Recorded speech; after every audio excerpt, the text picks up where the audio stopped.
All right, so I'll start then. Yes, please.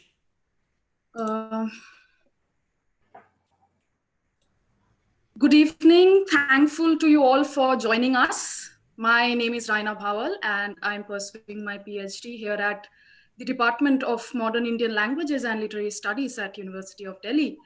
On behalf of the MIL department, I extend a very warm welcome to today's special lecture as part of the second series of our 3-day webinar on multidisciplinary approaches to folk life, its challenges and perspectives. Some quick housekeeping before I formally introduce our speaker of the day. Those who might have questions, any questions, comments, and observations, should keep them ready and post them in the chat box so that we can address them as soon as the lecture ends. Secondly, a gentle reminder to the participants to keep themselves muted so that we can have a seamless transmission. So for today's special lecture on folk life and folkloristics, disciplining the discipline, I am extremely honored to introduce Professor Sudhakar Reddy to you all. Professor Reddy is the head of the Center for Folk Culture Studies at University of Hyderabad. He has his master's degree in history from Central University of Hyderabad.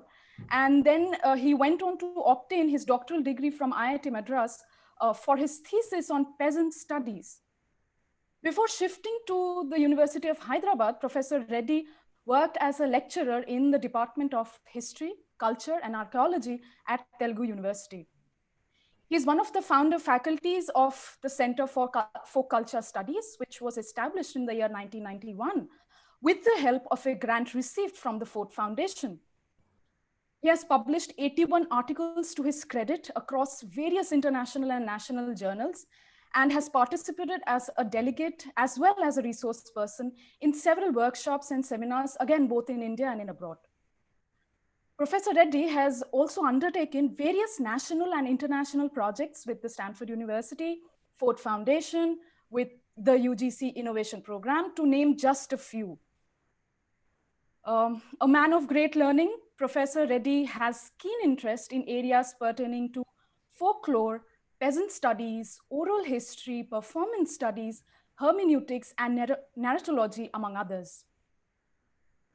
Dear audience, Professor Reddy's list of achievement is long, but due to the paucity of time, I welcome the guest of our day, our resource person, Professor Reddy. Sir, the podium is all yours. Thank you, Ms. Raina.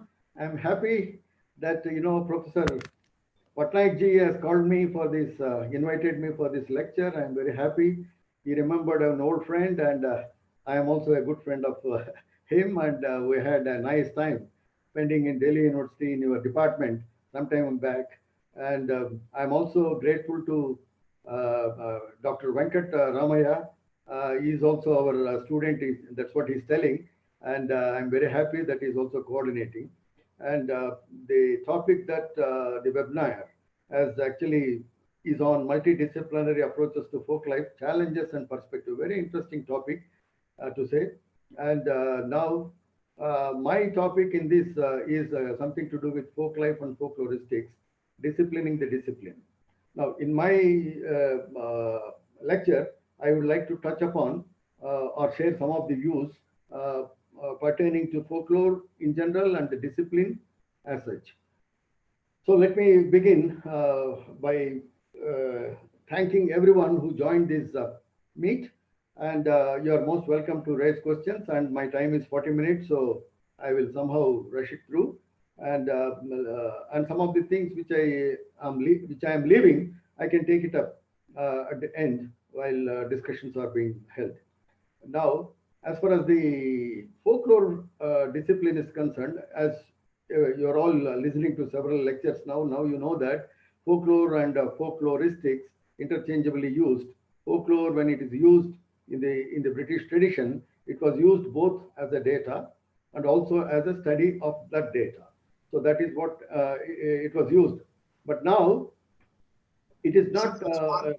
Sorry, sir. Sir, can you share PPT, sir? Yeah, I'm sorry. Yeah, yes, right. I'm sharing it now. Yes, sir. Thank you. when it's actually, no, this is a new technology. Now, this technology I'm not used to. We are used to this for like folklore. We are used to a lot of storytelling. Now that we are into this new technology, we have to adapt ourselves. Body doesn't move. I cannot speak without moving my body and doing some gestures. But now it's all I'm constrained because of the technology. But technology is also helping us in reaching out people. So in a way, it's good. Now, when it's coming to folklore as a discipline, we have to understand that there are certain notions and misconceptions on folk and their lore, right? And what is that? Those misconceptions are basically coming, in my opinion, from the other disciplines rather than the discipline of folklore. When people looked from their disciplines, folklore, then they have these conceptions which were actually pushed onto folklore discipline, and therefore the problem arises.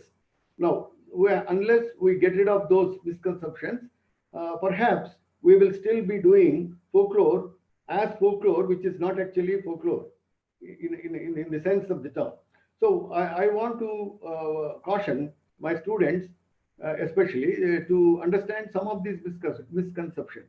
Now, folk is something like representing savagery, therefore they are primitive. The first misconception is that it is started with savagery, barbarism, and civilization by E.B. Taylor, and therefore they stated that savagery is primitive, and therefore folk represents primitive cultures.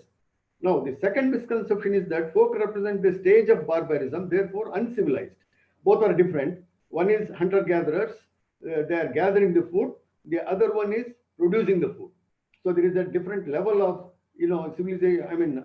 Cultural advancement in barbarism. Now the third one is folk represent peasantry. Therefore, they are rural, static, innocent, and pure. This is again a romanticism kind of concept that we get from the other disciplines. And therefore, we consider that folk is something out there. It's like R.K. Lakshman's common man. Who is common man? Somebody shows that out as common man, but he himself doesn't consider as common man. This is exactly the same kind of paradigm that we are also using in folklore studies, and this is a 19th century paradigm. We are still clinging on to that kind of paradigm.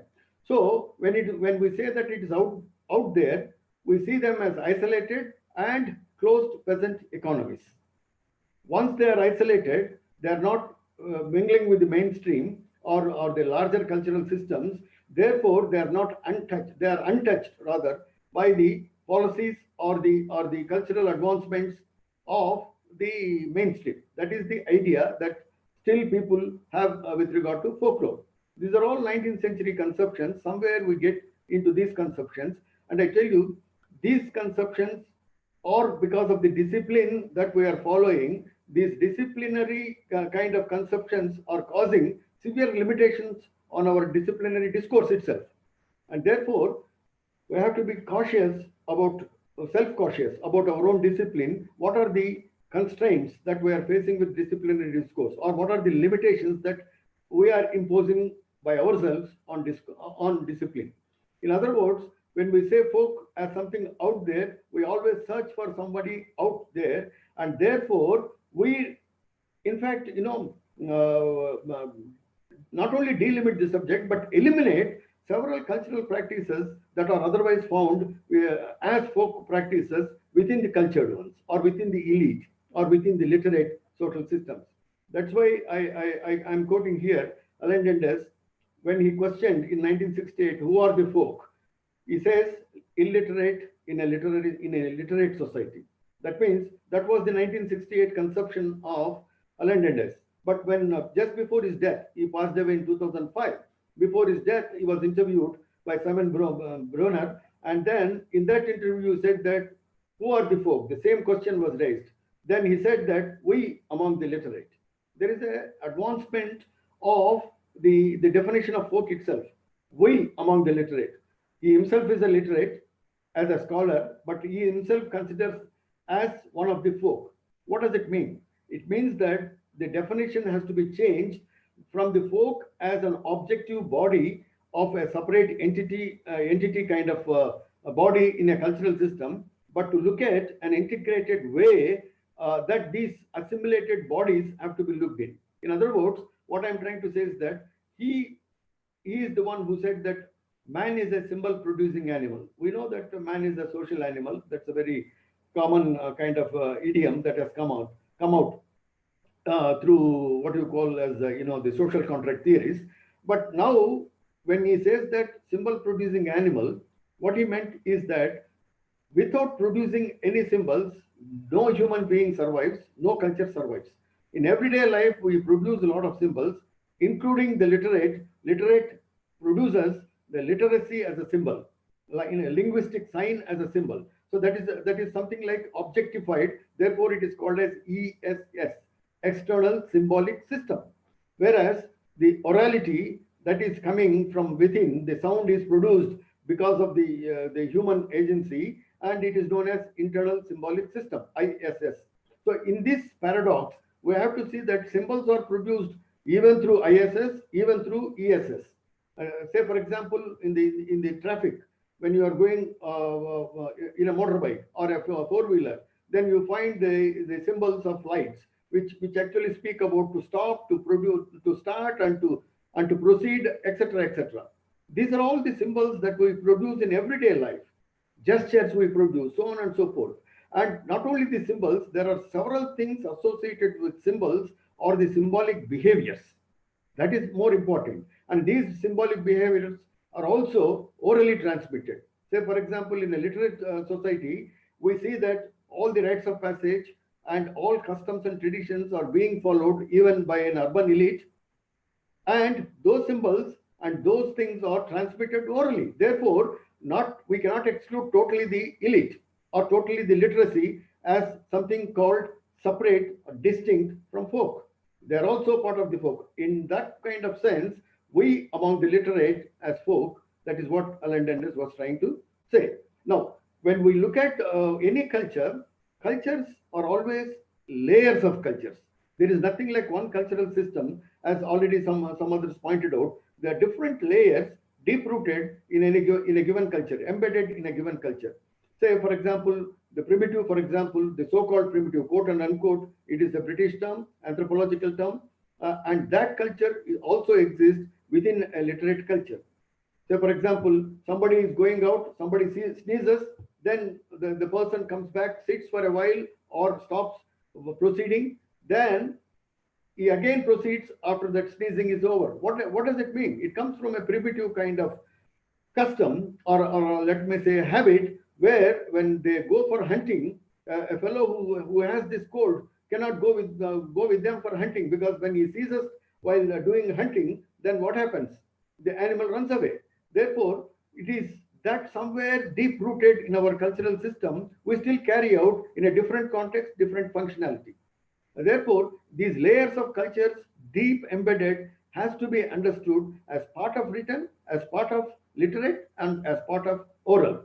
Now, what makes the oral and written different is that psychodynamics of literacy and orality. What is the psychodynamics? Psychodynamics of literacy, writing is a system of a unilinear progression. You write left to right, right to left, or top to bottom, or bottom to top. These are the ways we write. In these writing systems, what exactly happens is that we follow unilinear progression system. Unilinear progression. If you say my name is Sudhakar, Sudhakar, S-U-D-H, everything has to be followed in a unilinear manner. All letters have to be followed in a unilinear manner. Therefore, this unilinearity, in other words, periodization, the time frames of a literacy is driven by this unilinearity, and therefore literacy is basically a Western kind of paradigm in the psychodynamics of what is known as unilinearity. But whereas it is in the orality is nothing but the sound. Sound is produced. When it is produced, it reaches your ears because of cycles. It reaches in cyclical forms. And therefore, orality analogously represents cyclicality or cycle. In other words, the cyclicality of the orality is something like this. Sound exists only when it is out of its existence. If I don't produce sound, there is nothing. Unless I produce sound, that means unless that I let the sound out through my vocal cords, for instance, the sound doesn't exist. So sound exists only out of existence, Walter J. Hong's notion, right? And therefore, once it is existing, the moment it comes out, it has this capacity to die. Innate way, it dies. In other words, what happens with this thing is that the lifespan of oracy is much lesser than the literacy. Once you write, system stays back unless otherwise you destroy it. You destroy it. And therefore, the lifespan of literacy is more when compared to the oracy. In order to preserve this lifespan, what you call shortened lifespan, more active, we keep repeating the things what we have done, repeating our actions, repeating, routinizing our performances, so on and so forth. And therefore, this repetition becomes an essential feature of folk. This is the underlying principle of folk cultures. And therefore, you find every time, every year Dasara comes, every year Deepavali comes, every year you does similar kinds of rituals for those festive days, so on and so forth. Why do you repeat? It is because of this oracy, because of this folk, what is known as mindset or psychodynamics that operates in a given system. Now, when I come to this discipline kind of thing, it is basically epistemic circuit that I wish to call this as an epistemic circuit, because when all these ancient cultures, like the so-called ancient enlightenment cultures, like the Vedic period, you may call, or the Greek or Greco-Roman civilizations, or the Mesopotamian civilizations, all these civilizations, they have not produced disciplinary boundaries for their knowledge systems. In other words, very limited way the disciplinary boundaries are fixed. They are traversing from one thought or one kind of knowledge system to the other kind of knowledge system in a more coherent way, holistic way. For instance, the Greeks had only three kinds of disciplines, which they call it as mother disciplines: philosophy, history, and literature. These are the three mother disciplines which have given birth to several other kinds of disciplines. I don't have time to explain all that stuff. I'm just going ahead. So that is the holistic way of understanding knowledge production in the ancient cultures. Now, they have been, at a later date, in the late medieval times, they started getting segmented into some kind of disciplines. We see 6 or 7 disciplines in France emerging as a very focal kinds of disciplines concerning with the human behavior, sciences, and so on and so forth. Positivism, for instance, is one such kind of disciplinary thought that we can remember. Now, from that segmentation, the British and the Enlightenment period of the Europe, they have started looking at the academies into disciplines, into faculties. Then comes the fragmentation. Further, now the segmentation is like humanities, like social sciences, within the sciences 2, 3, like that it was there. But now the fragmentation is happening. It has gone into several kinds of disciplines within the so-called segmented faculty called social sciences, humanities, so on and so forth. So that fragmentation has further made the knowledge system to go deeper into a particular phenomena, but not in a holistic manner, but in a very, I must say, that very specialized manner. That has led to super specialties. Now we talk about super specialties. Go to any hospital, there is a super specialty. When I was young, when I go to a doctor for any kind of ailment, he is the one for everything.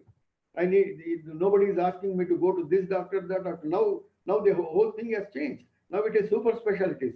A fellow who is having a kidney problem has to be dealt only by that urologist, not by the cardiologist, so on and so forth. So it is a super specialized kind of system that we have entered into. Now, within the super specialties, because of the technology change, technological revolution, they are trying to integrate these systems of knowledge. And therefore, we are coming back to the holistic kind of thing. Therefore, this I call it as a epistemic circuit.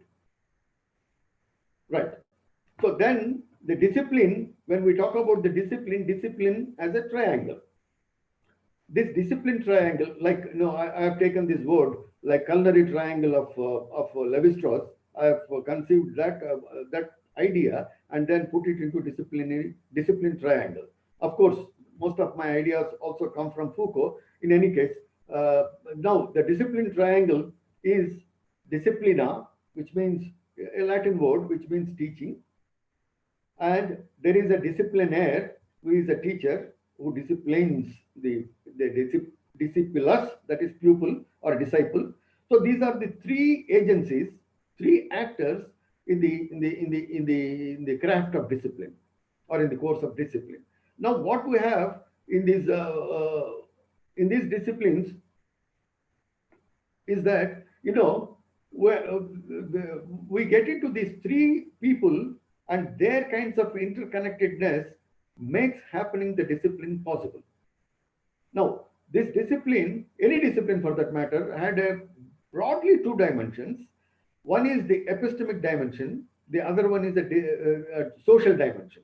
In the epistemic dimension, we see something called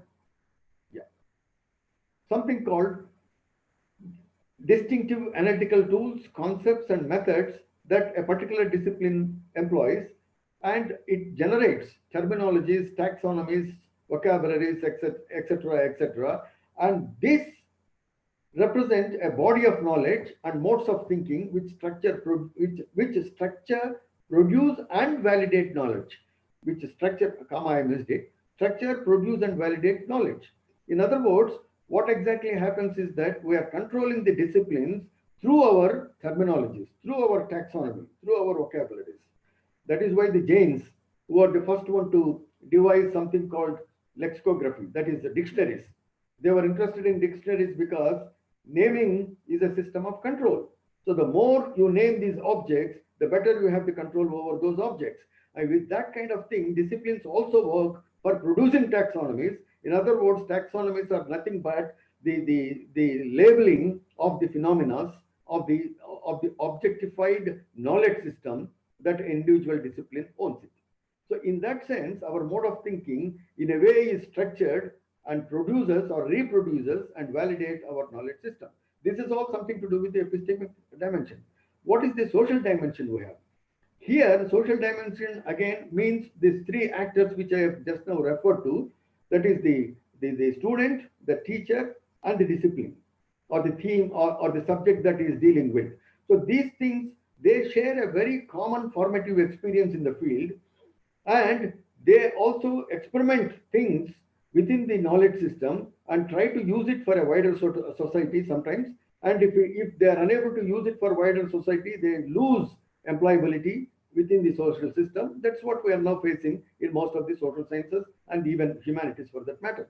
So there is something called, these three actors have to have a wider society's concern.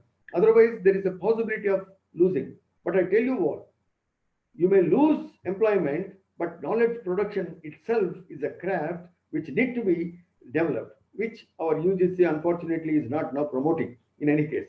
Anyway, it's just my comment on UGC anyway. Now, when you come to the general notion of discipline as seen by the post-structuralist Michel Foucault, basically is trying to look at these concepts from a very critical kind of point of view, and which actually challenged the existing disciplinary, debate or discourse. Now, the one thing, first of all, he points out that it talks about the spatial disposition. Basically, it takes army, it takes jails or prisons as the sites of discipline, and takes that as a model and trying to look at the subjects as discipline, the academic subjects as discipline, and trying to impose some of those thoughts into this academic endeavor, and trying to he brought out some of the very valid kinds of knowledge systems. One of the things is that spatial disposition. Individuals come to know their place because of spatial disposition. Even in the ancient system of learning, the student is left with the guru. Guru has to groom him, train him in certain kinds of methodologies, and therefore Gurukula system, he goes to guru, stays with him, and learns the thing. Likewise, in the modern system, schooling, that's a kind of displacing a spatial disposition. We are doing that. So that is one of the ways of discipline, is that you have to have a spatial disposition, wherein you have a no claim over certain things. In other words, spatial disposition means that you are in a kind of liminality, a kind of between and betwixt kind of situation where you have no much rights to claim. That situation creates discipline possible.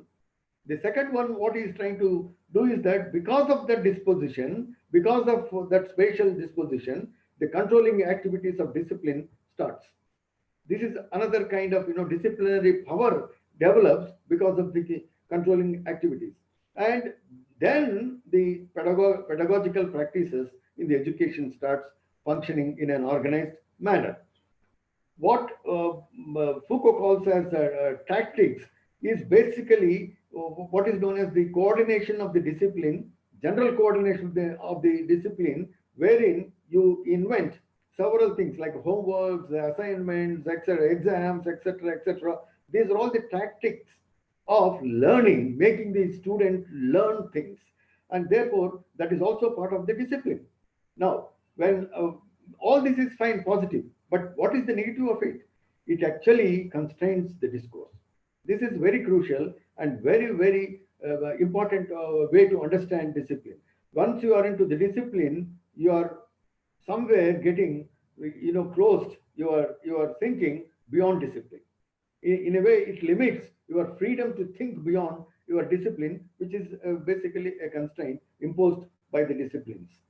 Now, generally the characters of discipline, because my topic is something to do with disciplining the discipline, I am just talking about these disciplines in very general way. I'll come to folkloristics, and then that point I will take it up a little later. But now, in the characteristics of the discipline, we find that there is a kind of thing called, there is something to do, objective research is there. There is an object of research that is shared within the discipline, and that object is essential to make yourself disciplined. In other words, to make your limitations of your research, knowledge system, etc., etc. Then we have this accumulated, what we call specialist knowledge, which is also part of our object of research, that also we get trained into. That is one of the characteristics of disciplining ourselves. Then we have the theories and concepts, which actually organize accumulated specialist knowledge, that is also part of our disciplining system. Now we have specific terminologies, as I just now mentioned, are essential, and they are the specific technical language usages. That's very important, because the way I use a particular term, folk, has a different kind of phenomena or different kind of cognition when I use it in a general sense. General sense, people also use folk, but when I use folk, I'm referring to a particular ways of discipline point of view. So that makes the general English different from the usage in the technical terms that we use in our disciplines.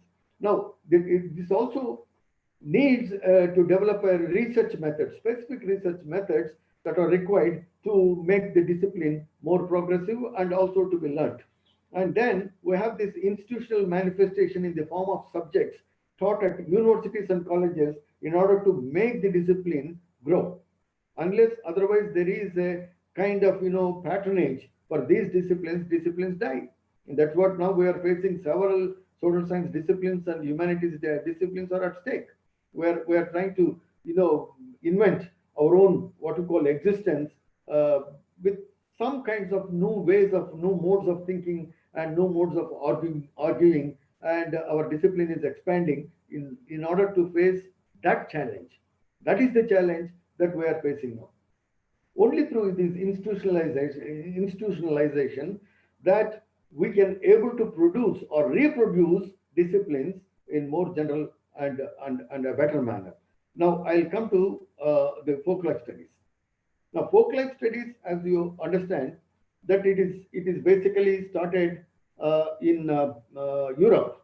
In Europe, very, very early in the 17th and 18th centuries, there are studies based on folk life, and they are of a general, very general kind of thing, and it is always, defined in the total life ways of any human community, including its artifacts, art, craft, architecture, belief, custom, habits, etc., etc., etc. So it is a comprehensive way of looking at folk life, because life as lived encompasses everything. There is no segmentation in life. There is no segmentation because we live in everyday life in a more integrated manner.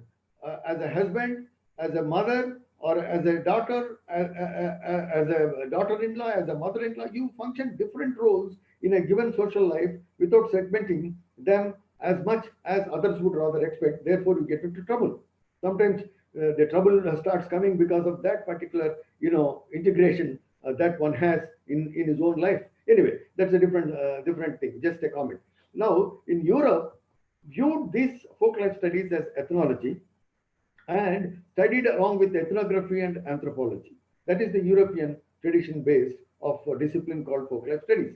Now, in Canada and the United States, the other continent, folk life studies are viewed as folklore studies. And therefore, you have these folk life studies describe it as the total traditional lore, behavior, and material culture of any folk group. So now when you look at folk life and folklore studies, more or less, they are the same. They are talking in the same manner, but different terminologies being used. And now we, to develop a kind of discourse, see, the academicians are very good in creating problems, right? If there is none, we are always there to create one, because that is how we survive. Academicians survive because of such kinds of nitty-gritties. And folklore studies and folklore studies is no exception to that.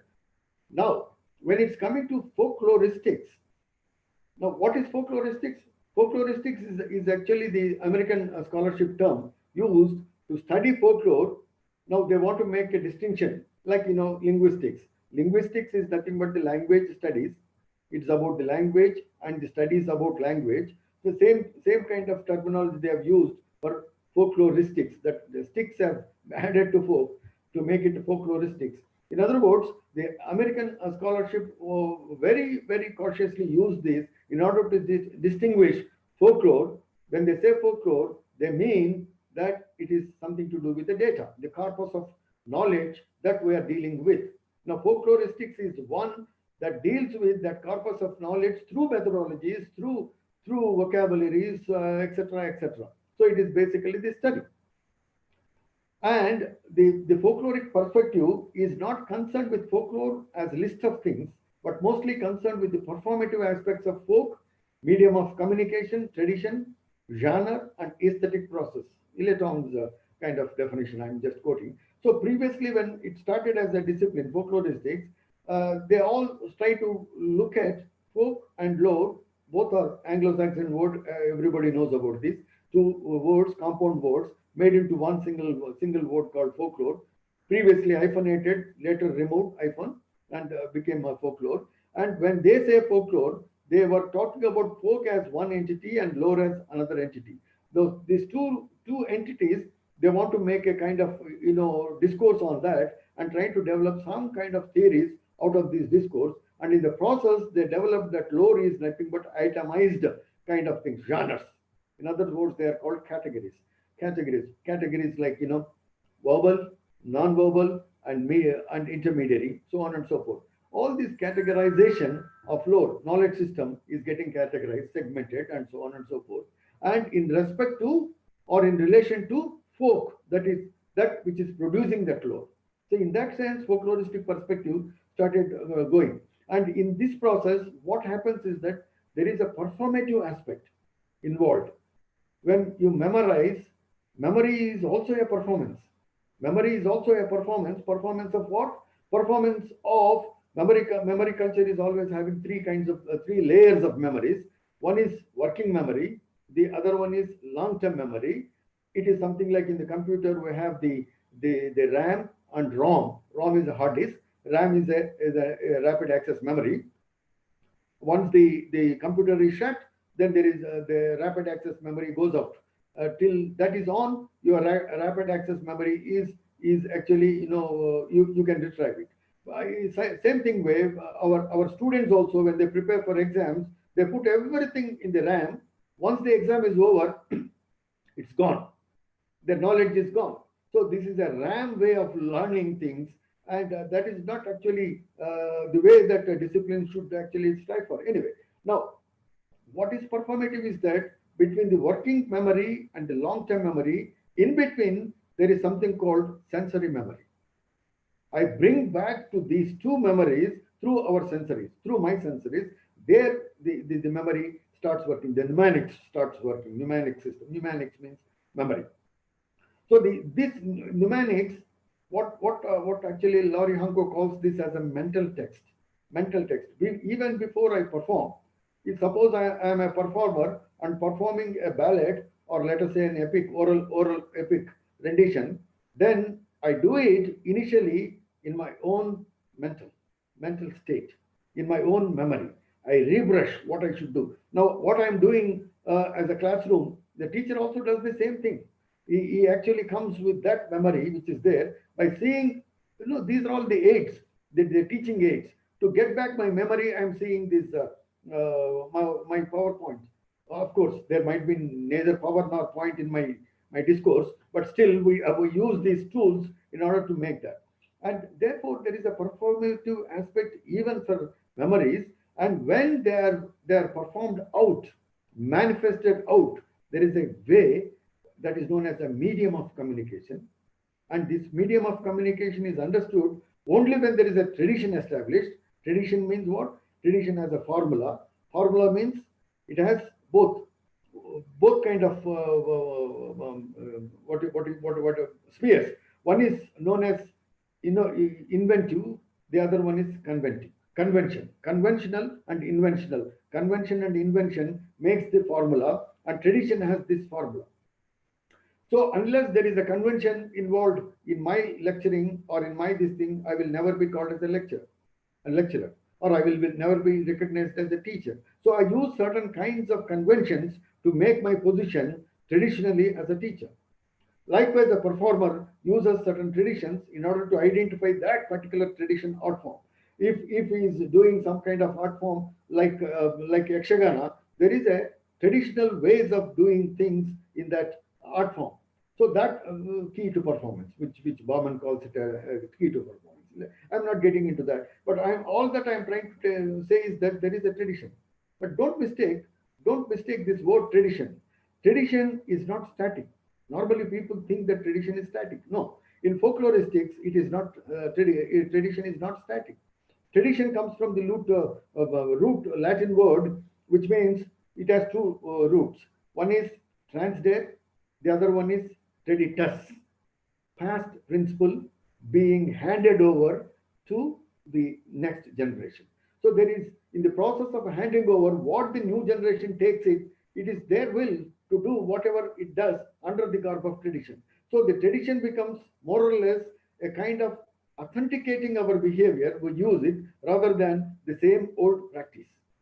So it is not the same old static practice. It is only to authenticate something that I get back. There is a wonderful article on these kinds of aspects in the ethnography of speaking by Delheims. Anyway, I'm not getting into that. Now, so there is something called tradition involved in this folkloric perspective, and there is something called genre theory, genres involved in this folklore perspective.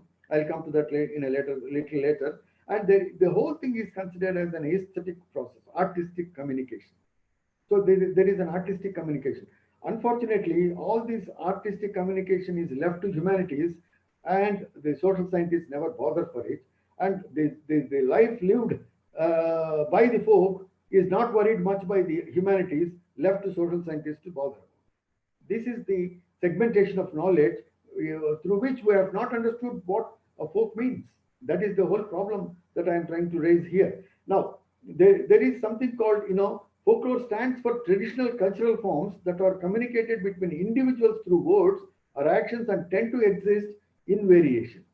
The other point that we have to remember is that the tradition, when I said, there is part of the tradition is also having version and variation. There is a version and there is a variation. Version operates in vertical manner in the text, and variation occurs in the horizontal manner in a text. Anyway, I'm not getting the version and variation concept. All that I'm trying to say is that when there is a version and when there is a variation, you call that as folk. Elite cultures do have the similar kind of versions and variations. So we have to understand where that version and variation happens, not in the writing system, but in the system, symbolic systems other than the writing, that we see these variations and versions happening even in the literacy, even in the elite cultures. So that is where we have to understand the orality connected with the literacy, the orality connected with the elite cultures. We find versions and variations happening, and therefore, to my knowledge, even literate cultures and the elite cultures also form part of folklore cultures. Only thing is we have to discern them properly to understand what it is. Now, coming back to the the disciplinary approaches.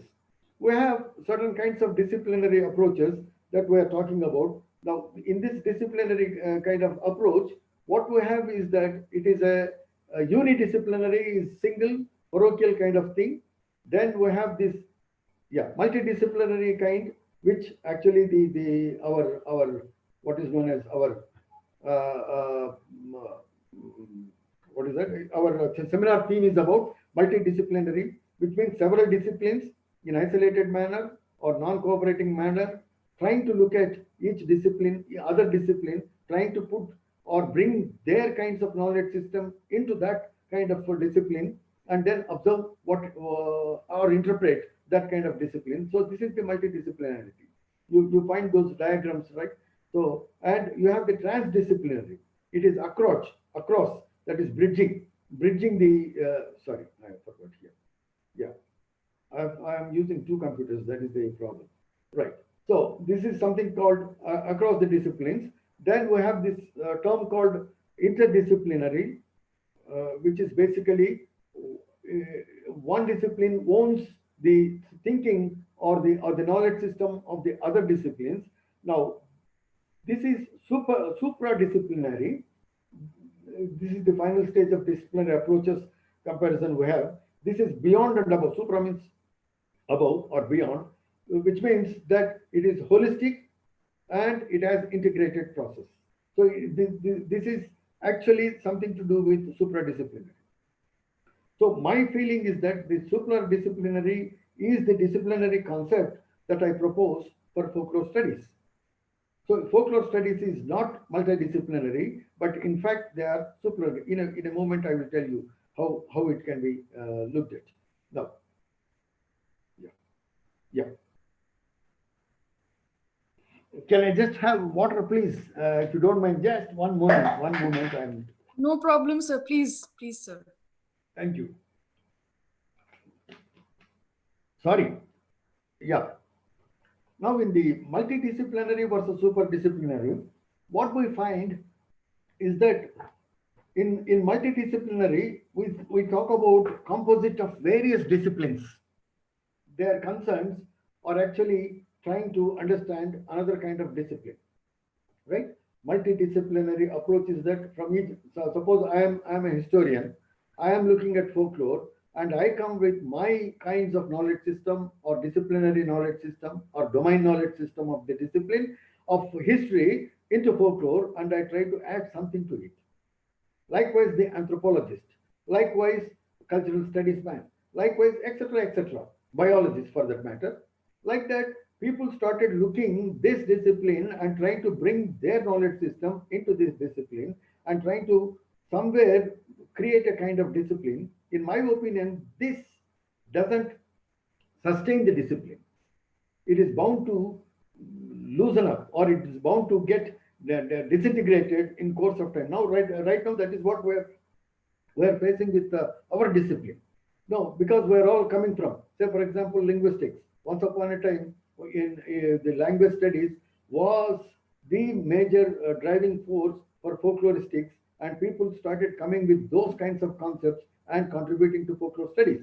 Likewise, the anthropologists, likewise, the historians, so on and so forth. Now, once they started doing it, it's fine. But what they have done very good contribution to folklore, but at the same time, they also did, sorry to say this, a damage to folkloristics. I will come to that in a little later. Now, if you look at folk life is as much real as fiction. I dream, I fantasize, I imagine things. So in the real life, what I imagine may not be true for a person who is looking from a social science perspective. He may brush it out. A historian would brush it out because there is no fact or there is no source for that. He may say that it is all fantasy.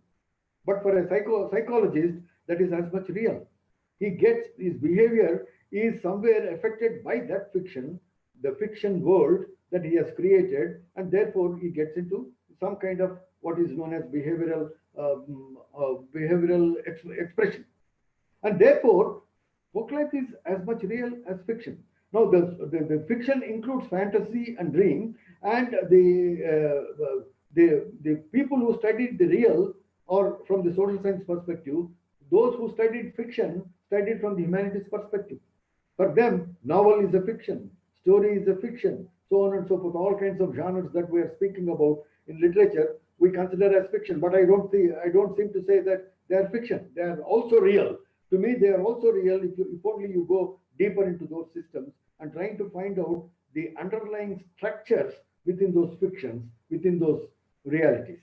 Anyway, both are objectified and tested even by the science. Science also objectifies those things, and what makes the science is only that they objectify a phenomena and then try to observe that phenomena in a laboratory, in a what is known as a conditioned environment. They observe and try to come out with a kind of what is known as a theory or a concept, so on and so forth, or an idea. So that is what the science does. So when we do that, we call that as scientific. Folk life is also as much science as fiction as real. I would like to argue from that particular point of view. So when I say that, say for example, we have this thing called icotype.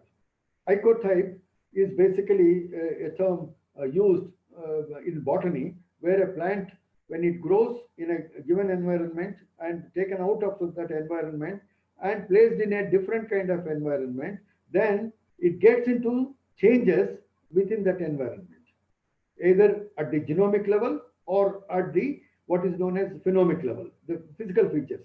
Soil is very good. It may not grow as it used to go in its natural environment, but it may grow differently. Maybe in a different kind of shunted growth it may have, though the soil is good, because it has a phenomic kind of thing. Or if it is having a genomic kind of influence, it will have it. So this is called as icotypification. Now, Van Shadow, when he uses this icotypification to folklore, he is trying to look at how a folktale or some of these expressive genres behave when they are migrated from their natural habitat, natural context. When they migrate to the other context, other cultural groups, then how do they behave? What do they become? That is what the icotypification is. That now, when you start, we have not observed. In folklore, we have not observed. What we have done is only the general observations, the ideas we have taken. If you really observe very deeply into that, you are making a scientific study of icotypification of folklore genres, such as folktale, such as folk song, so on and so forth. So we have not done it. So there is an ample scope to do such kinds of experiments, even in folklore studies. All that I'm submitting is that.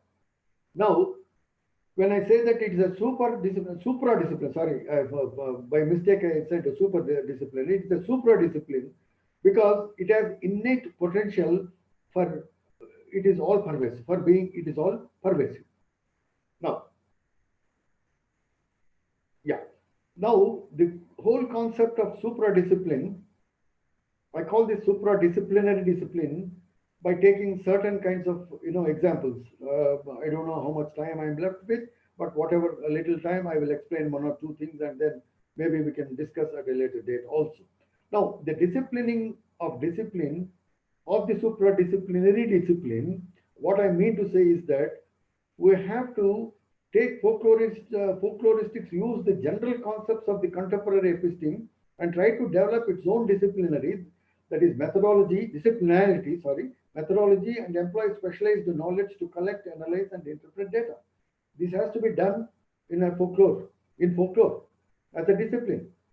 We are doing less in this regard, I personally feel, and we are teaching to our students what is being taught as folklore.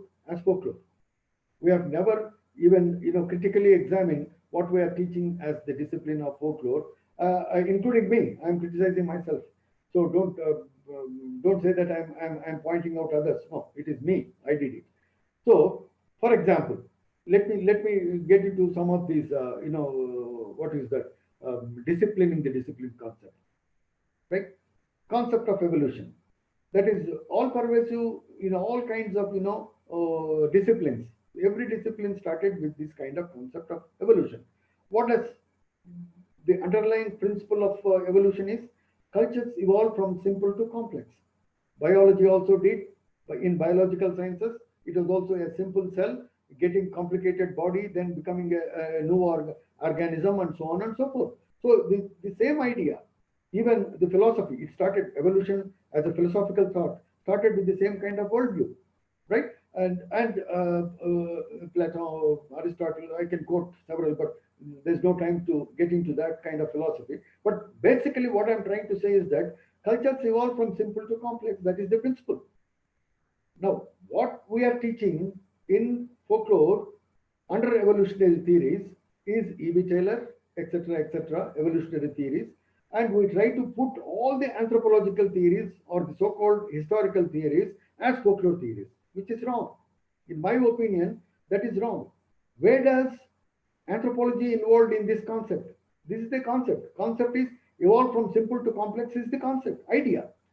In that idea, what the anthropologist... Sorry to interrupt, extremely sorry to interrupt, Yes, but you've got 3 to 4 minutes left. Fine. Yes. So in that sense, what happens is that this complex kind of thing, where does this anthropology ended? Anthropology has come with the 3 stages of development. In that stages of development, the earlier stages are negated, and over that, the new stages, or above that, the new stages emerge, and therefore they are negated. In other words, what happens is that they become the survivals. The concept of survival is the anthropological concept. But in folklore, contrary to that, all your subsystems which are there as layers of our memory, as layers of our cultural systems, they are there embedded within the folk. So we have to discern where exactly what we are teaching to our students. So in this way, it is integrated whole rather than an evolutionary model where it is negating the previous ones, undermining the previous ones, so on and so forth. Likewise, the concept of structuralism. We have this concept of structuralism that, it consists of units, and every unit is related with other unit in order to make it as a whole. This is the idea. Now, this idea that is basically coming from linguistics. Yes, that is from linguistics. But look at folklore studies. What happened? When actually Prof has taken it, none of these things are used. He has totally changed that into 2 major kinds of units. One is dramatis persona, the other was function, that is actions. Right? So both are together make a tale move. How the tale moves, how a folk tale moves because of these 2 components, because of these 2 units in different stages, and so on and so forth, to make it as a whole story. Likewise, Lévi-Strauss, when he starts seeing these units, instead of seeing them in a syntagmatic manner, he wishes to see them as a paradigmatic manner. And therefore, what we have is that, the binaries, and binaries are not left as binaries, but left as, or making it as something called, something called mediations. Now, I don't have time to explain all this. I will just leave it. So what I'm trying to say is that we have to look at this folklore data basically in those 3 things. One is 1 minute. Where is my? Just a minute. I'm finishing. 1 minute. No problem, sir. No problem. 1 minute. I'm just finishing. The last slide, which is actually crucial for me.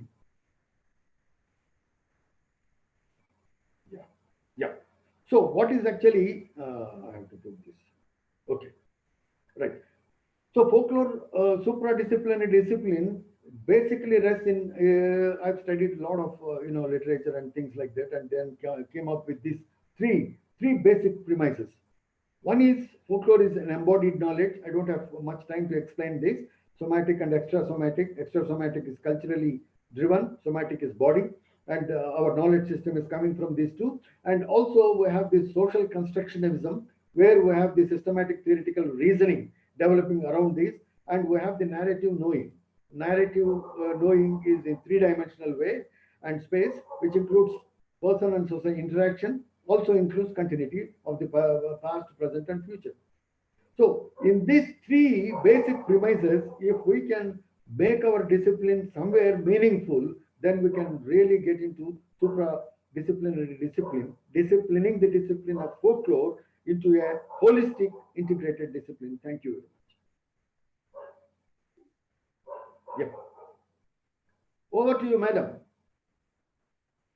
All right. Thank you, sir. It was such a treat. I wish we could hear you for hours, but unfortunately, we are bound by time and we have some questions lined up. I'll immediately jump to that. So the first question is by Professor Patnaik, sir, who says that many scholars try to define folklore, folkloristics, and folklife. Do you think that defining them really helps in understanding the terminologies? Professor Patnaik says that to him, disciplinary approaches are only different levels of interdisciplinarity. What is your view, sir? Yeah. Very, very good. Yes, disciplinary approaches or interdisciplinarity, definitely they are interdisciplinarity. But what I am trying to point out is that within that interdisciplinarity, we are trying to having some kind of constraint, limitation imposing on our own selves. That is the whole point I'm trying to make. Yes, we have these two different disciplines like folklife and folklore and things like that. Yes, it helps people to grow the discipline. Fantastic, no doubt about it. But both will, at some point or the other, put a limitation on our thinking, and therefore we unconsciously get into that kind of fixing or rather protecting the boundaries of the discipline. That is the problem we have. We can give him full screen, Dr. Venkat.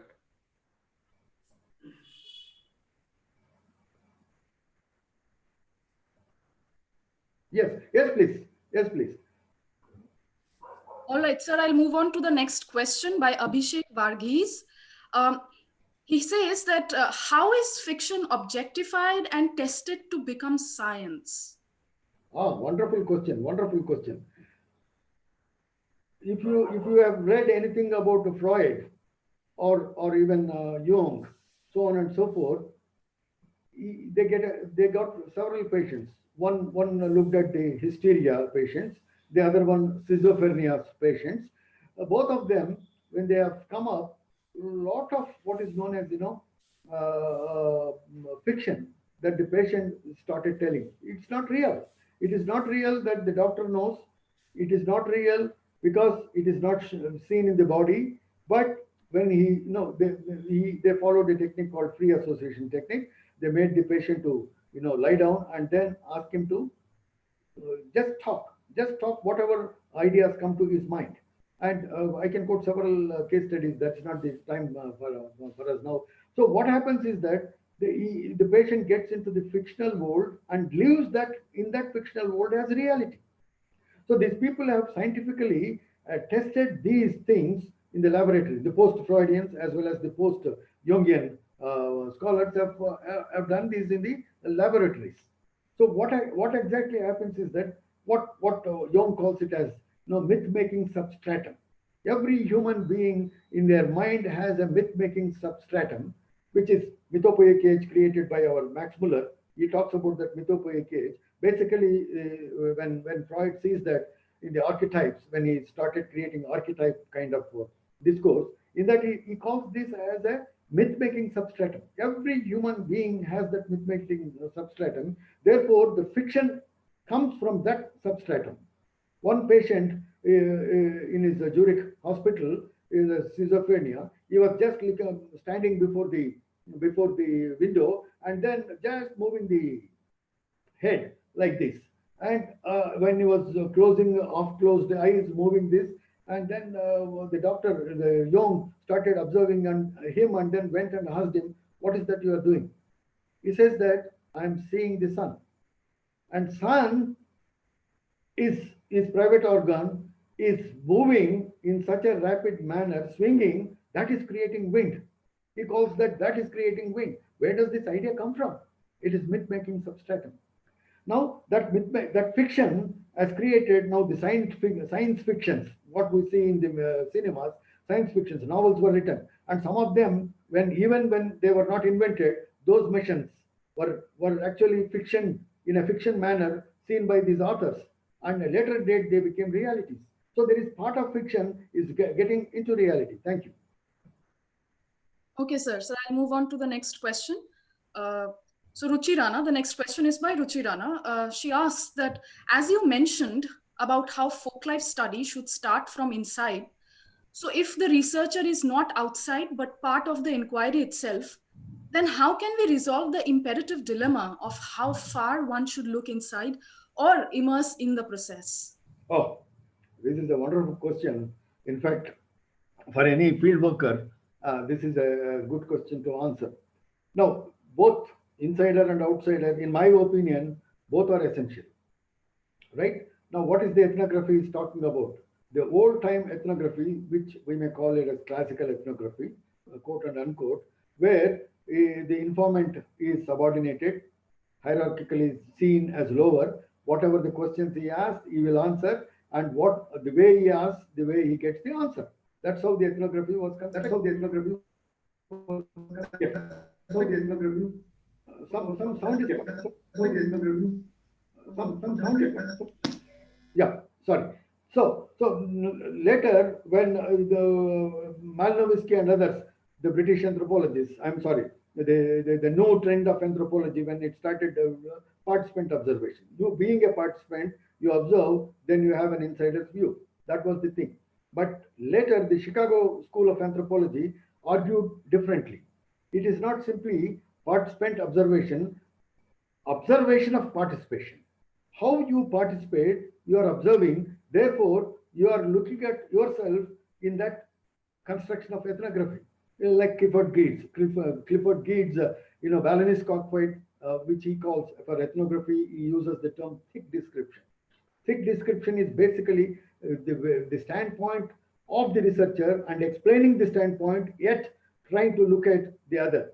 So in that negotiation, you have both insiders and the outsiders. Your own limitation as an insider, and also as an outsider, the way you look at things are strange. Therefore, you ask the questions. So you are aware of your strangeness, quote and unquote, your strangeness, right? So in that sense, yes, both are quite important. That is the dilemma we have to resolve. Thank you. So there's a second part to Ruchi's question where she says that apart from symbols being transferred through folk traditions, do you think emotions and nostalgia are also transferred through oral tradition to those detached far down many generations? Yes, they do transform. The nostalgias, they are called nostalgias because they are very strong feelings, right? So unless you have that strong feeling for certain things, you will never cling to it. So we transmit that along with our own folklore. We transmit that. You take the example of Lore Hanko's the whole Gopala Nayaka's research which they have done. They have come out with a lot of new insights into the epic production process, how it gets into that. It's a wonderful research. They have done it, taking the native scholars like Professor Vivek Rai and Professor Chinnappa Gowda and so on and so forth. It's a combined kind of thing with Gopala Nayaka. They did a wonderful kind of thing. So if you look at Gopala Nayaka's epic, oral epic, city epic, you find that there is a lot of nostalgia that Gopala Nayaka himself has. And that nostalgia made him to elaborate the oral epic into hundreds and hundreds of, it's something like Mahabharata. Mahabharata started as Jaya Samhita, a very small kind of thing. Then it has gone into then Bharat, then to Mahabharata. So number of slokas getting added. That's why one of the the characteristic features of folklore, as said by Walter J. Ang in his Orality and Literacy book, what he says is that folklore is orality is additive, not subtractive. It is additive. It keeps on adding. Therefore, nostalgia also adds up, in my opinion. Thank you. Okay, sir. So the next question is from Amartya Agarwal. Amartya asks that what is the difference between transdisciplinary and interdisciplinary mode of discipline? Interdisciplinaries, you have two disciplines between, or three, whatever it is. There is a between relationship. Two are interrelated, so there is a between. Trans-related is that in the trans, there is no kind of these two. They create a new discipline, which is called trans-discipline, which cut across both. Which cut across both the disciplines. Therefore, it is called trans. Like, it is something called, our word for metaphysical, trans. That the word is trans, right? So we go from one plane to the other. It is something like, if I say Derrida's metaphysical presence, the concept of Derrida's metaphysical presence. It is something like, I am in the present, but what I am talking is not of the present, but of the past. So what I see in the present is not of the present, because I have come to know these things, these products, these kinds of phenomena because of my learning over a period of time. So the past knowledge is there within me. And that comes out when I wanted it to come out. I wanted to interact with those things. I interact. Suppose I ask my child to get a glass of water. I don't have any children anyway. But if I ask the child to get a glass of water, then if he doesn't know what is a glass, he will be simply searching here and there. When I say this is the glass, next time when I ask, he brings. So there is a past knowledge which has embedded into the memory culture of that kid, and therefore when I say that, in the present he is bringing that past knowledge back to me. So this is the metaphysical presence. This is exactly what we are talking about in the transdiscipline. We have both the disciplines, both the thoughts coming together and forming into a new group. Thank you. Okay, so coming to the next question by Mercy Jiljil, she asks that is there a need for disciplining folklore? If you could clarify this a little more, that would be really helpful. Okay. Discipline, I don't mean see, Foucault's thing where he has used that as an idiom in order to look at the prisons and the army, etc., where there is a dress code, where there is a drill, where there is a lot of things to go with, for disciplining. So discipline here in disciplinary nature is training. We are also training our students in order to get disciplined. That is the word. Right? So training. How do you train them? You train them in methodologies. You train them in the epistemologies. You train them in the knowledge system, knowledge production. You train them in critiquing things, and so on and so forth. So this disciplining of a particular discipline should know this. Otherwise, when he goes to, say, suppose I did my history background. So when I went for a lecturership in history, people ask me the questions from the history, the discipline. If I cannot answer them from the disciplinary kind of thing, how do the fellows who are asking me understand what I'm speaking? If I say something interconnected, nothing to do with history, but something to do with the religion, something to do with spirituality, if I talk, right, then what happens? The fellow says that this fellow is not good enough for my discipline, therefore get him out, throw him out. Within 5 minutes, I'll be out. So disciplining in that sense is requirement for a disciple and also for the disciplinarian. He should know what he is trying to teach to his students. If he doesn't know, the whole problem with the UGC, I'm sorry to say this, that now we are playing in a number game. So this number game, like, ratings and etc., is not good enough for making a disciple a disciplined one. We are into plagiarism. We are into copying. We are into so much of things. We are producing several articles without actually having any knowledge over them. Right? You pay something, the journal publishes it. You don't require the disciplining. You understand what I'm saying? So disciplining is basically the domain knowledge in which one has to get trained, and after getting training, he has to deploy those techniques those knowledge systems in future for making the discipline grow. Thank you. Reddy sir, can I take some more questions? Yes, please, you are most welcome. Provided you have time. No, this ought to be paid, no? So I don't know whether permitted. Sir, if you're okay, then we can continue with the question. I am very much okay. I am talkative fellow. I cannot keep quiet, so it's fine with me. Okay, sir.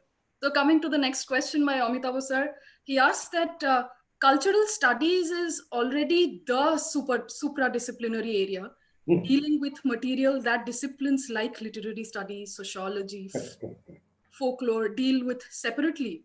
Correct. What would be your comment on this statement?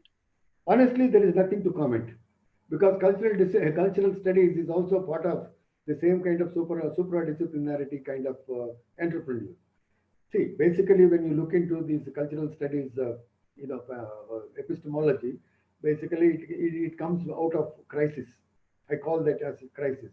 So they beautifully Chomsky and Chomsky, when he has come to Hyderabad to our university, he was giving a lecture. He calls this post-structuralism or post-modernism as an intellectual scam. You cannot produce a new knowledge system, therefore revert back to the old systems and try to critique them.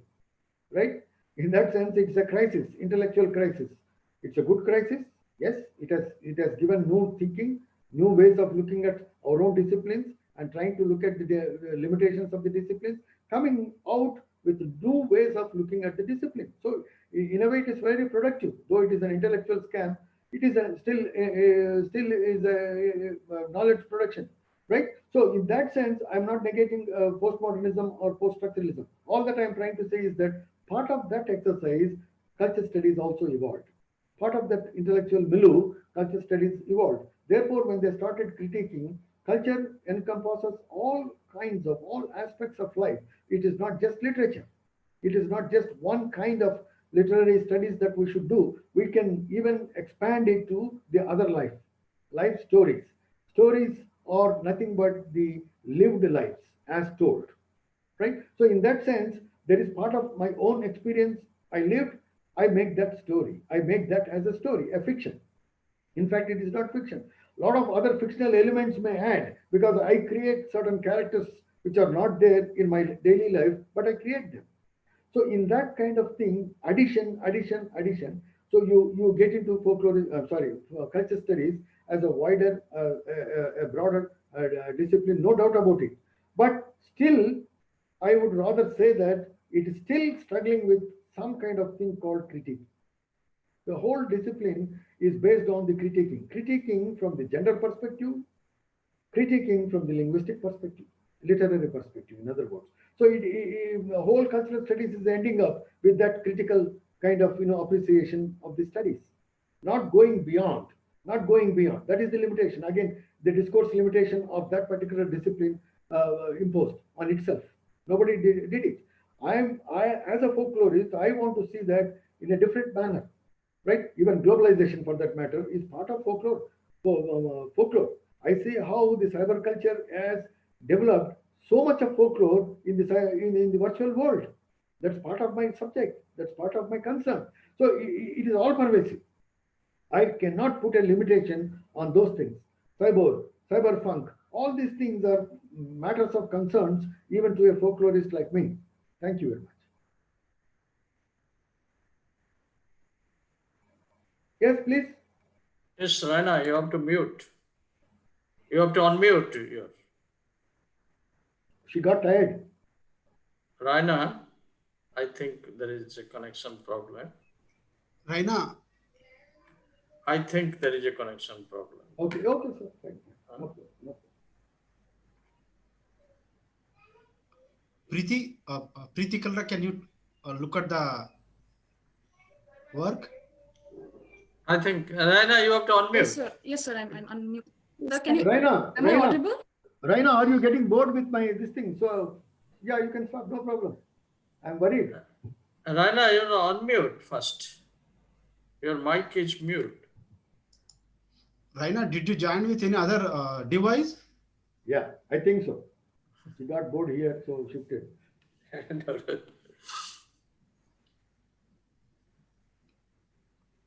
Ruchi or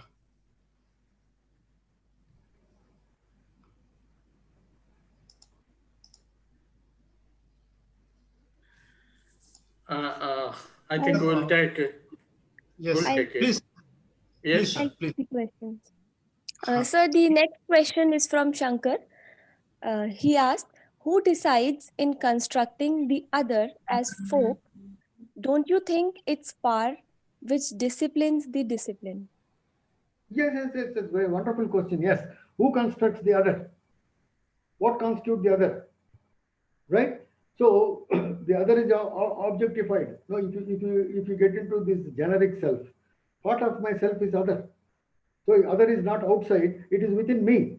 The generic self concept talks about this. You know, there is an ideal self, the other self. So you have this self within me, which is the other. That gets connected with the other. That gets alienated from the self. So on and so forth. What I wish to be is not the concern for my parents. What they wish to be is the concern for my parents. Therefore, I take up those jobs.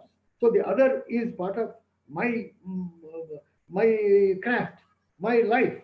Therefore, so the other is constructed by self-construct. Unless there is self, there can't be another other. So it is in that kind of binary it works. So it is who constructs? The self constructs. The self constructs the other. Thank you. Thank you, sir. Priti, if there are no questions and Raina is not joined, Priti, you can take that response. Yeah. Yes, I guess this was the last question. Yes, please. Yes, sir, we are done with the question. Raina, are you here now? Preeti, can I? Yeah, can I join back if that's okay? Yes, please. Okay, extremely sorry for the interruption. I would like to thank, I mean, Professor Reddy, I would like to thank you on behalf of the entire department for lending your valuable thoughts with young research scholars like us, who I'm sure had a lot. Sorry, Rana, there is a question, Priti declared. There is, I think, last question. Professor Reddy doesn't mind to answer that. After Shankar, there is a question. Since I have logged out, the chat section has completely gone away. It's vanished. So if Preeti could ask the question. Or Venkat sir, if you could ask the question. Preeti, continue. Please continue, Preeti. Hello? Yes, sir. Please continue the last question. Last question. Yes. Yes, sir. From Govinda Raju. Mm-hmm. Sir, can you just elaborate dramatic persona and action? Oh, yeah. Govinda Raju, I think he's my student anyway. He's a theater person, and then he is an associate professor right now in IGNOU. So, boss, we can talk it at a later date now, if you want to still. Anyway, just to give a brief answer, dramatic persona is nothing but the actors or characters that appear in a folktale. For Prof, it is a fairy tale, right? So it is something like actor having a character. Now in theater, we have the actor and character. One actor can have several characters in several kinds of plays and things like that. But here in folktale, the character is the actor. So therefore, it becomes dramatis persona, the word which they have used it. Now, the function is nothing but the actions of that leading to what is known as progression of the folktale. Abduction, for example. Unless Sita is abducted, the story of Ramayana doesn't go further. Unless Sita is taken away by Ravan, what is the point in Rama making yatra, right? Journey. So the Ramayana, the journey of Rama is possible only because of the abduction. So the abduction becomes the action of a particular character called villain or the actor called villain, and therefore the story progresses.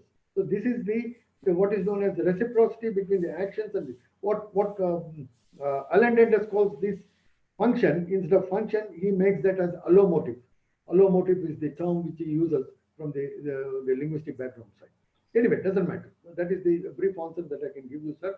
Thank you so much, sir. Bas, Rana, over to you. Start. Before that, let me say thank you, sir, for wonderful time you have given me, opportunity you have given me. But for you, I wouldn't have been here. And I must tell you one thing, sir, because of this webinar series, of course, thanks to COVID. Of course, COVID did a lot of damage to our community, human community, but at the same time, it also did some good things, like positive things. The other side of the thing is that we are getting connected, far off places, Yeah. yet we are getting connected. No money Right. is required, not much money is required. That's wonderful thing. Already youth is in trouble, we don't get money. And this is a better way of, meeting and getting connected and exchanging our ideas. So I must thank you. More propaganda and more publicity you got for Yeah. your department because of this webinar, right? And you are lucky in that sense. And Thank your you. hard work and your team did a wonderful job. And to all my audience who are there, listeners who are there in this, I thank them profusely. And to Raina for conducting moderating the whole session, I thank you very much. And my special thanks to Dr. Venkatramaya. Thank you all, one and all. Professor Reddy, sir, there's one more question. Okay. Your presentation has. Pardon, sir, Patnaik, sir? I think once it is over, it is over. We should not take. All right, sir. All right, sir. All right, sir. So, sir, this brings us to the final session, the final moment in our session. Just like I was saying a few moments ago that Professor Reddy, sir, I would like to thank you on behalf of our entire department for lending your valuable thoughts with young research scholars like us, whom I'm sure had a lot to take back home. And the questions that have been coming are, I think, a testimony to that. Sir, I can tell you that the chat box is filled with messages of gratitude from various audience members who are logging in from different parts of the country. I hope we can connect with you all over again. Last but not the least, this brings us, I would like to take this opportunity to thank Professor Patnaik, sir, for providing us with this completely new platform to learn so much about Indian folk life. And of course, to Dr. Venkat, sir, for helping us constantly to stay connected over this new digital medium. So folks, this brings us to the end of today's line of presentations and special lecture. Please join us back tomorrow. Thank you and have a good night. Thank you, sir. Thank you, madam. Thank you, Raina ji. Thank you. Pleasure, sir. Sir, thank you, Reddy, sir.